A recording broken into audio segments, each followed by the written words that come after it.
Doctor Sudhanshu Trivedi ji सांसद आपको संबोधित करेंगे। मेरा विनम्र निवेदन आदरणीय सुधांशु जी से है कि आपको संबोधित करें।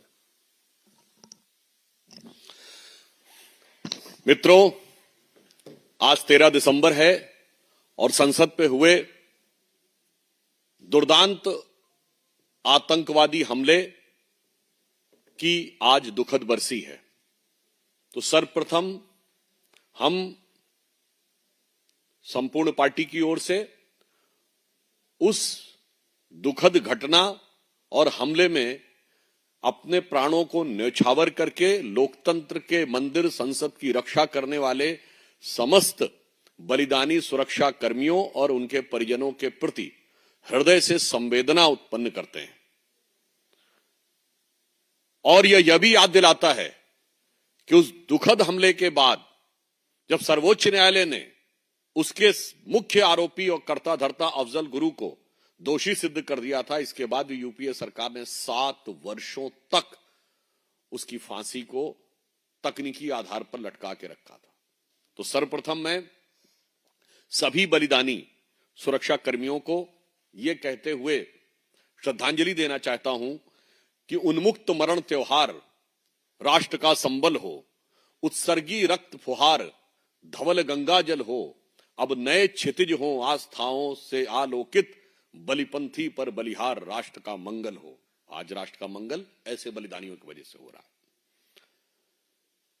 इसी के साथ आज हम सब के लिए, भारतीय जनता पार्टी के लिए और राष्ट्रीय जनतांत्रिक गठबंधन एनडीए के लिए एक बहुत ऐतिहासिक और अभूतपूर्व दिन है, जब केरल नगर निगम के चुनावों में केरल की राजधानी तिरुवनंतपुरम में भारतीय जनता पार्टी और एनडीए ने बहुमत प्राप्त कर लिया है। यह निश्चित रूप से केरल की राजनीति के लिए एक युगांतकारी परिवर्तन है और भारत की राजनीति के लिए एक बहुत दूरदर्शी संकेत है। केरल में सिर्फ इतना ही नहीं है, एर्नाकुलम जिले में मुनम्मम क्षेत्र में जो ईसाई बाहुल्य है, वहां भी भारतीय जनता पार्टी ने शानदार जीत हासिल की है। त्रिचूर जिले के कन्ननपुलंगम में भारतीय जनता पार्टी की, उस मुस्लिम बाहुल्य क्षेत्र में भारतीय जनता पार्टी की प्रत्याशी मुमताज ने कांग्रेस के प्रत्याशी को हराया है। पलक्कड़ नगर परिषद में हमने विजय हासिल की है और अपनी स्थिति को बरकरार रहते हुए और मजबूत किया है।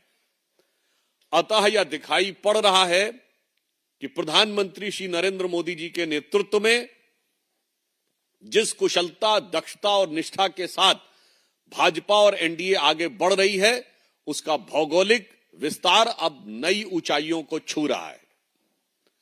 I can say that in today's municipal corporation election results in Kerala are epoch-making and having a very far-reaching implication. They are epoch-making for Kerala politics and a far-reaching historical indication for the national politics. I can say that in God's own country, Kerala is called God's own country. So God's grace has been bestowed or have started pouring on Bharatiya Janata party and NDA. पर इसी के साथ मैं ये भी पूछना चाहता हूं कि ये केरल में जो फ्रेंडली फाइट होती थी कांग्रेस और लेफ्ट के बीच में, कि दिल्ली में मोहब्बत और त्रिवेंद्रम में लड़ाई, अरे मार डाला दुहाई दुहाई। Now the people have become wise enough to understand that they are not going to be hoodwinked by your politics in which you are joining hands in Delhi and giving a so-called friendly fight at Tiruvananthapuram. और दूसरा मैं ये भी पूछना चाहता हूं, वहां के तमाम क्षेत्र जहां पर भारतीय जनता पार्टी नहीं जीती है अथवा हमारी कोई प्रभावी उपस्थिति नहीं है, जहां एलडीएफ और यूडीएफ के बीच में लड़ाई हुई है, वहां मैं कांग्रेस पार्टी से पूछना चाहता हूं, आपका वोट किसने चोरी किया है? वहां तो कम्युनिस्ट और कांग्रेस के बीच में ही है ना। तो मैं पूछना चाहता हूं कि आपका वोट किसने चोरी किया है, और कम्युनिस्ट पार्टी से पूछना चाहता हूं आपका वोट किसने चोरी किया है। अतः यह भी ये संकेत दे रहा है, इस केरल के नगर निगम चुनावों का यह भी एक अर्थ है कि किस प्रकार से जो भ्रम फैलाया जाता था वो भी साफ है, और ये दो मुही राजनीति को देश के किसी भी प्रदेश की जनता स्वीकार नहीं करती। तीसरी एक दुखद घटना जो कोलकाता में हुई, जहां पर भारत के लिए बहुत दुखद और पूरे देश के लिए शर्मसार करने वाली घटना हुई, जब अंतर्राष्ट्रीय ख्याति प्राप्त फुटबॉल खिलाड़ी लियोनेल मेसी के कार्यक्रम में सॉल्ट लेक स्टेडियम में जिस प्रकार की अव्यवस्था, भगदड़ और वितंडावाद हुआ, उससे सिर्फ कोलकाता नहीं, पश्चिम बंगाल नहीं, हर भारतीय का सर शर्म से झुक गया। पश्चिम बंगाल की मुख्यमंत्री सुश्री ममता बनर्जी जी ने अपने ट्वीट में कहा कि she is deeply disturbed by this event, but I want to make very clear, it is not you, Mamta ji, who is disturbed. It is the West Bengal which has got deeply and devastatedly destroyed under your rule. ममता जी, ये सिर्फ आपके विचलित होने या दुखी होने की बात नहीं है। आपके शासनकाल में पश्चिम बंगाल जिस दुखद और दर्दनाक स्थिति की तरफ पहुंच गया है, यह घटना उसका प्रमाण है। और इसके साथ मैं विपक्ष से पूछना चाहता हूं कि इस प्रकार के आयोजनों में ऐसी अव्यवस्था आपके राज्यों में क्यों होती है। 4 जून सन 2025 को बेंगलुरु में आईपीएल के बाद ऐसी ही घटना होती है। उससे पहले 27 सितंबर, उसके बाद 27 सितंबर 2025 को तमिलनाडु में ऐसी ही अव्यवस्था और अराजकता क्रूर डिस्ट्रिक्ट में होती है। हम पूछना चाहते हैं कि यह दर्शाता है कि वहां कानून व्यवस्था की स्थिति बहुत लचर है। जो लोग सत्ता में हैं वो अपने अधिकार को कानून से ऊपर मानते हैं, वो किसी कानून और किसी व्यवस्था, मर्यादा या किसी भी रूल को मानने को तैयार नहीं होते हैं, और हर कार्यक्रम को अपनी व्यक्तिगत अहम्मन्यता और व्यक्तिगत ईगो सेटिस्फैक्शन का मुद्दा बनाते हैं। अन्यथा इस जंग की तीनों घटनाएं वहीं पर क्यों होती हैं? ये पूरे इंडी गठबंधन की सरकारों और कार्यकर्ताओं के द्वारा सरकार को, व्यवस्था को ठेंगा दिखाने की मानसिकता से भी ग्रसित होने का प्रमाण है। और इसके लिए, और जो लोग भी उसमें घायल हुए हैं उनके लिए हम सब बहुत संवेदना व्यक्त करते हैं, मगर ये पूरे इंडी गठबंधन के राज्यों का एक चरित्र दिखाई पड़ता है।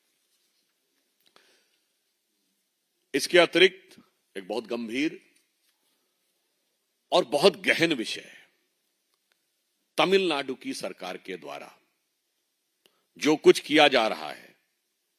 थिरुपरान कुंदरम मंदिर में जो दीपम उत्सव चलता था, जो बहुत पुराने समय से ब्रिटिश काल से सेटल्ड था, 1920 में इस विषय को लेकर लोग न्यायालय में गए। 1923 में उसका जजमेंट आ गया, 1931 में प्रिवी काउंसिल का भी जजमेंट आया, और केवल दरगाह के आसपास के क्षेत्र को छोड़कर समस्त पहाड़ी का क्षेत्र देवस्थानम को दिया गया। In this matter the judicial record is very clear. In 1920 the litigation started during British time.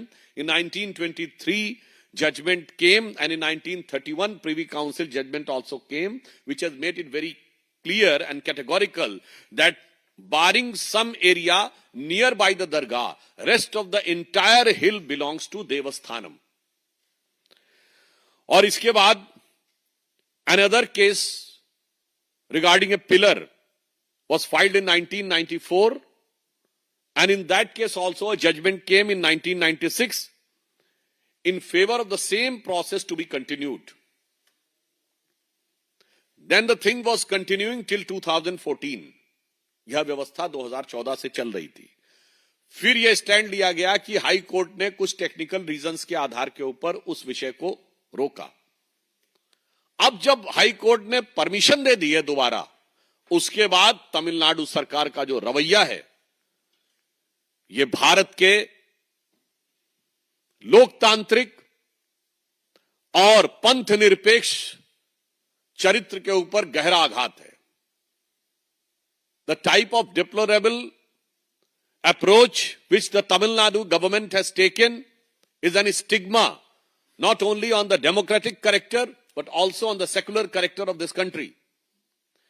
When High Court has made it very clear that just 10 persons will go and they will lit the lamps near the pillars. But the Government Council and High Court has argued that first it has to be established whether that pillar was existing or not, it is having any reverence value or not. अर्थात कि वो जो स्तंभ है दीपथून, वो था भी या नहीं, वो श्रद्धा का केंद्र था या नहीं, ये वही मानसिकता है जो 2007 में हलफनामा देके कहती है कि भगवान राम थे भी या नहीं.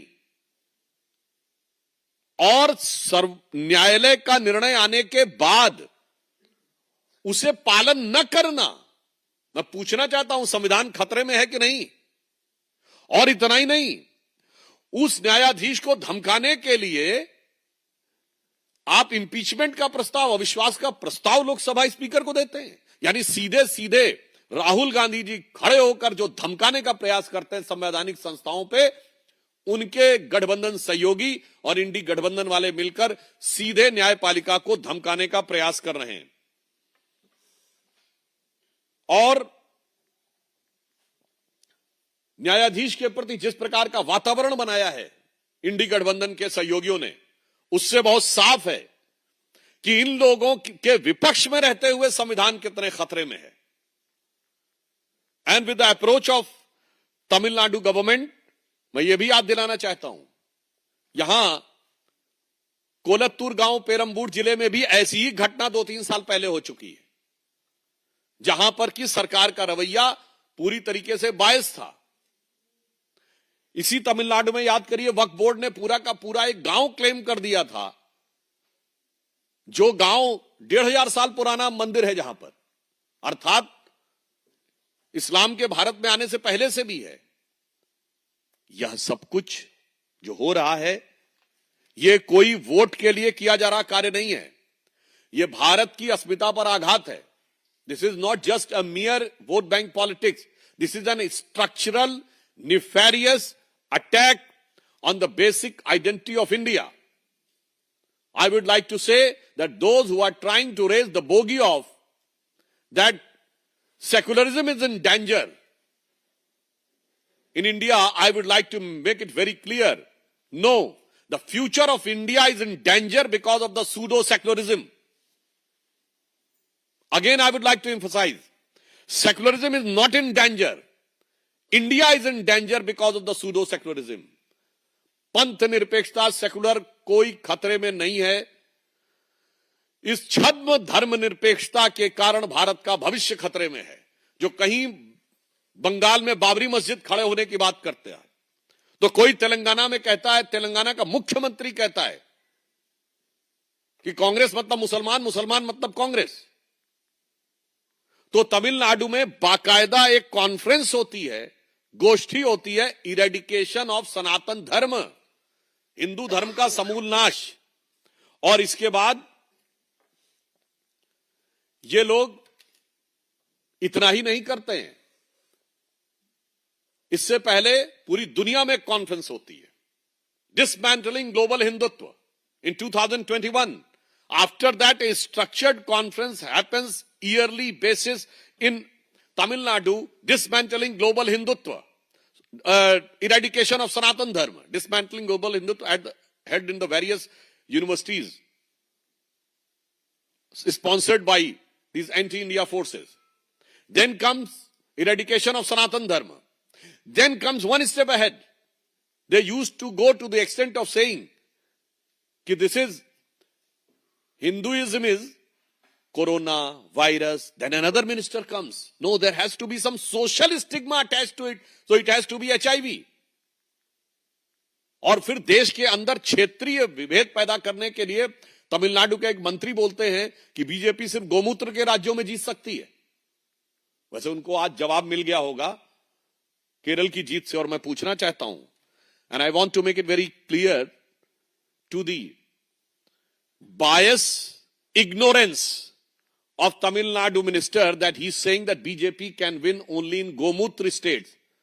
So Gomutra is having a patent in US for antifungal, antibacterial, medicinal treatment. And the patent number is 6410059. So I just want to say the thing on which the entire country should have a sense of pride. They want to find a device to divide. And it has also exposed the anti-Hindu mindset of the entire India alliance. Whether it is the issue of so-called Babri Masjid in Bengal, statements in Telangana, and this type of biased attitude, anti-Hindu attitude, and threatening to judiciary by Tamil Nadu government. And it's not only this, it is also because Tamil Nadu government knows that their utter administrative failure, utter corrupt practices, they are unable to face the people of Tamil Nadu. So in order to divert the issue and hoodwink the people, and try to create a communal frenzy among the minority votes, they are trying to do this. But people of Tamil Nadu are wise enough, and we want to make it very clear. आप हिंदू धर्म के दीप को दफन करने की जो कोशिश कर रहे हैं, भारतीय जनता पार्टी उसे नहीं होने देगी. We will not allow the deep lamp to be buried. And not only Tamil Nadu, the entire country is witnessing this very cautiously and keeping an strict vigil over the situation, and they will give an appropriate reply at the appropriate moment. और अंत में as usual मैं एक विषय बताना चाहता हूं. कांग्रेस के वरिष्ठ नेता, पूर्व मंत्री रहे श्री अश्विनी कुमार जी ने आज एक बयान दिया है कि Congress should look inward, reclaim oppositions credibility, somewhere it's messaging has gone wrong. अर्थात कांग्रेस को आत्मनिरीक्षण करना चाहिए, विपक्ष के रूप में अपनी विश्वसनीयता बनाने का प्रयास करना चाहिए. कहीं ना कहीं कुछ ना कुछ गलत हो रहा है. तो जो अनर्गल निराधार आरोप विपक्ष लगाने का प्रयास करता है और कांग्रेस पार्टी लगाने का प्रयास करती है, उसे कांग्रेस को समझने का प्रयास करना चाहिए. और अगर वो नहीं समझ रहे हैं तो उनके वरिष्ठ नेता अश्विनी कुमार जी की जबानी जो निकल रहा है, उसे मैं संत कबीर जी के दोहे के रूप में कांग्रेस से कहना चाहूंगा कि कांग्रेस को समझना चाहिए कि बुरा जो देखन मैं चला, बुरा न मिलिया कोय. और कांग्रेस के लिए कह रहा हूं, जो दिल खोजूं आपना, मुझसा बुरा न कोय. मगर क्या बताएं, जो अहंकार में, अहंमन्यता में इतना डूबा हुआ हो कि इसके लिए एक संस्कृत में सुभाषित है कि कलह सर्षप मात्राणि पर छिद्राणि पश्यन्ति, आत्मनो विल्व मात्राणि पश्यन्नपि न पश्यति. यानी जो लोग इस प्रवृत्ति के होते हैं वो दूसरों में तिल जैसी छोटी छोटी चीजें ढूंढने का प्रयास करते हैं और अपने बेल जैसे बड़े बड़े अवगुणों को देखते हुए भी नहीं देख पाते हैं. तो कांग्रेस को इसे समझना चाहिए. और अंत में मैं कहना चाहूंगा कि माननीय प्रधानमंत्री जी ने भी केरल की इस युगांतकारी घटना पर भारतीय जनता पार्टी एनडीए को, केरल की इकाई को बहुत बहुत बधाई दी है और हम सब उसके साथ हैं। और हमें यह विश्वास है कि इन घटनाओं से, जो आज पश्चिम बंगाल में हुआ है, जो आज प्रधानमंत्री जी ने एक्स पर पोस्ट करते हुए लिखा है, my gratitude to the people across Kerala who voted for BJP and NDA candidates in local body polls in the state. Kerala is fed up of UDF and LDF. They see NDA as the only option that can deliver the good government and building a Viksit Keralam with opportunities for all.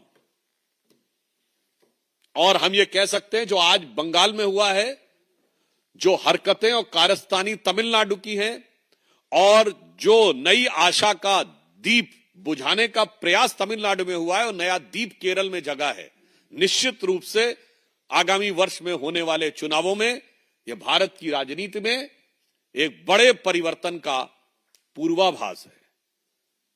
जिसे अगर कहूं कि आंधियां उठने लगी, अब ज्वार होना चाहिए, स्वरों में क्रंदन नहीं, हुंकार होना चाहिए. धन्यवाद. प्रश्न सादर आमंत्रित है संजय शर्मा.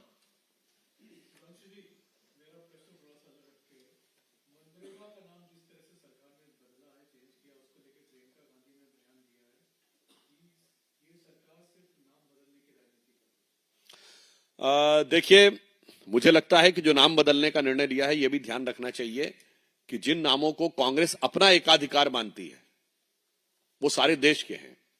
जहां तक काम और नाम की बात है, तो कांग्रेस न किसी काम की थी, न किसी नाम की थी.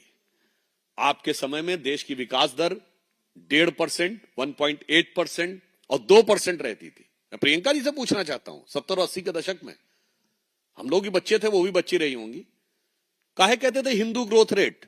किसने दिया था इनाम? और कभी कांग्रेस ने विरोध नहीं किया. प्रधानमंत्री जी जो कर रहे हैं वो नाम नहीं, वो भावना बदल रहे हैं. आपने किंग्सवे को राजपथ किया, भावना राज की ही रहती है. जब माननीय प्रधानमंत्री जी ने कर्तव्य पथ किया, तो भावना कर्तव्य की हो जाती है. जब 7 RCR रेस कोर्स रोड, तो रॉयल घुड़सवारी का ही भाव आता है. और जब आप उसको लोक कल्याण मार्ग कर देते हैं, तो लोक कल्याण का भाव आता है. और सेक्रेटेरिएट का नाम जब कर्तव्य तीर्थ हो जाता है, प्रधानमंत्री कार्यालय के रूप में सेवा तीर्थ हो जाता है, और सेवा, तो वो सेवा का भाव आता है. इसलिए प्रधानमंत्री जी ने जिस भाव से काम किया है, उन्होंने जीवन जिस भाव से शुरू किया था, तन समर्पित, मन समर्पित और यह जीवन समर्पित, चाहता हूं देश की धरती तुझे कुछ और दूं. और कांग्रेस जिस भाव से काम करती है कि आगे पीछे हमारी सरकार, यहां के हम है राजकुमार, तो मुझे लगता है वो समझ ही नहीं सकते किस भाव से प्रधानमंत्री जी ने काम किया. बहुत बहुत धन्यवाद.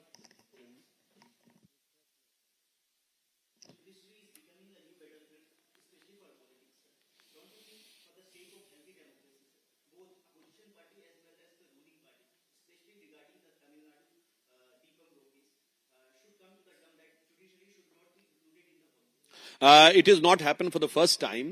Whenever the Congress party has got absolute power, they have tried to belittle judiciary and tried to play politics. I will give just 3 examples. Who said that the committed judiciary should be there? It was Indira Gandhi. And also, she superseded 3 judges.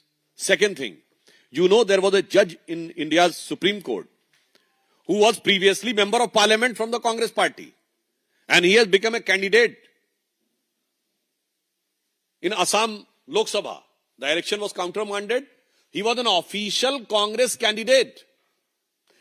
And he retired from High Court with a gap of 2 years. Then he entered into politics, became Congress candidate. Then he became Supreme Court judge, Justice Behrul Islam. And you know, there was one Chief Justice in India's history who was not even having a law degree. बगैर कानून पढ़े मुख्य न्यायाधीश थे, Justice Kailash Nath Vanchu. In 1966 or 67. So I think this is their arrogant, nefarious design to dominate the judiciary when they are in power. You also remember Shah Bano case in which जब ये लगा कि सुप्रीम कोर्ट ने कोई decision दिया है तो कठमुल्लाओं के लिए उस डिसीजन को रौंद दिया गया. Now when they are in opposition, they are trying to threaten the judiciary. बहुत बहुत धन्यवाद.